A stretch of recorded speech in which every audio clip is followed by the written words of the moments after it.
قار او غصه او خپل بدمعشي به پکور کې په خزو باندې نه کوي ښا مونږ کې اکثر ودونو والا ناستي او که چا واده نه کړي دا خبرې به واوري رسول الله مبارک او فرمایل چې کم سړی واده وکي د دې سړی یو سو اوصاف دي یو بداده چې دې کور ته زی او راضي په خندا پېشانه باندې ورازي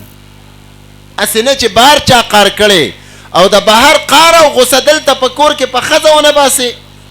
دا سړی په دې جبا حضرت سعد اسود رضی الله تعالی عنه جلیل القدر صحابي دی یو صحابي پیغام را اولېګو رسول الله مبارک ته وی و یا رسول الله زبد سعد سره واده کوما خلق ورته ویل سعد خود رنگ نه تک تور دی سعد اسود تک تور دی اکه حسن نشتا هغه کې خکلا نشتا دا سره واده څنګه هغه زنانه او بیبي ورته وی سعد کې یو کمال دی چې کور ته راځي په خندا راځي چې د کور نه اوزیم په خندا باندې اوزي خوندان به پزان کې اولنې صفت دا پیدا کوي چې دې کله په کور کې ژوند تیرې